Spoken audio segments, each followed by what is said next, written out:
Hello everybody, welcome to episode 128 of Show Fevers. Today I'll be going over at chapter 34 of Boruto 2 Blue Vortex, entitled Use to 11.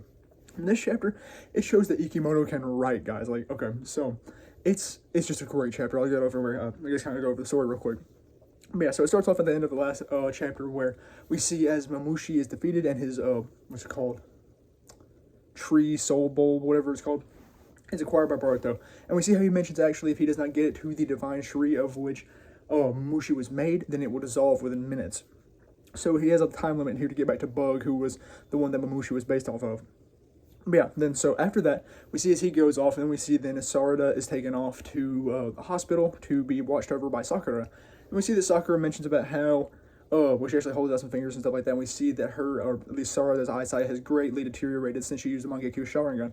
And this shows that Sarada actually didn't know that the Mangekyo would decrease her eyesight, because what she did was, well, Sarada actually had to explain it, not Sarada, but Sakura had to actually explain it to her, and we see that Sarada's actually kind of upset about this, but also she's like, yeah, I'm willing to lose my eyesight to protect Boruto, and to go up against greater forces. And we actually see a very heartwarming scene here, where Sakura, like, is consoling her and everything. She's like, yeah, I understand why you did this and all of that, and I know you want to save Boruto and everything. And she's like, you're exactly like me, wanting to go do this massive stuff over one boy. But yeah, so we see this, and we also see as Sakura compares her to herself, Itachi, and Sasuke. And now I do feel like that's a little bit of a stretch. However, I do believe the Itachi one can kind of be actually a pretty good comparison, because Itachi was always going up against forces greater than himself because he had to, because he was the only one who could carry that burden. And Sarada isn't the only one who can carry this burden here. But she is going up against forces far greater than herself, because, I mean, she's going up against gods with just a Mangekyo Sharingan and a will behind her. But yeah, so we see this really heartwarming scene. Ultimately, she tells Sarah that, yo, I'm cool with it, and then someone else calls her to another room in the hospital, where she plans to go ahead and head off, and she then hits her, oh yeah! And like she used to in like the older series and all that, and we see as Chocho and Sumire are in the room with her, like, I've always wondered what that means, but it gets me pumped up and everything. And then they have a brief chat, and then we go back and see as, well, actually throughout all this, we see as Boruto actually pulls up at the Divine Tree Beast location, or the Ten Tails location, and what he does is he's walking toward it, and we see actually as Code is already, oh wait, sorry, I forgot to mention a great part of this chapter, but in the early portion we see as, Koji Kashin and Boruto are talking, and we see that Koji reveals that there are multiple paths, three different paths for the future to take from this.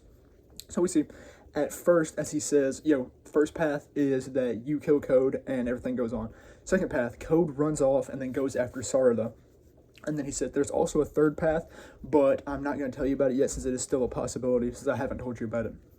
But yeah, so we see as they're talking, and ultimately he's like, Code does have the possibility of possibly washing away the Divine Tree Beast and joining them, but it's kind of open there. We don't really know if it'll happen.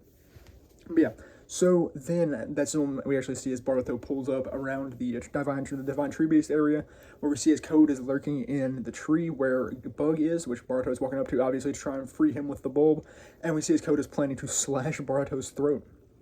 But yeah, so then after the Sarada and Sakura talk and everything, we go back to this perspective, and we see that Boruto has in fact planned his counterattack, because he knows that Koji is here, not Koji, but Code is here. So he ends up whipping out a Uzihiko Rasengan, and he goes to hit it, but Code dodges ultimately because Code's there, and he's like, you're very shrewd, Boruto, believing, at least knowing that I was there, or suspecting that I was there, and then hitting a countermeasure.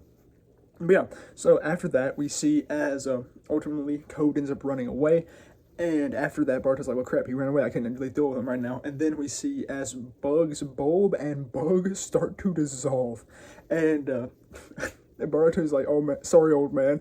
And Koji's like, well, it's fine because he was a bad guy, but remember, this is what it looks like for a soul to dissolve. So apparently, if the bulbs aren't returned to their tree in like a short enough amount of time, their person's soul and the bulb dissolve. So this is a very terrifying concept, because now I'm worried, like, yo, what if they get Sasuke's bulb?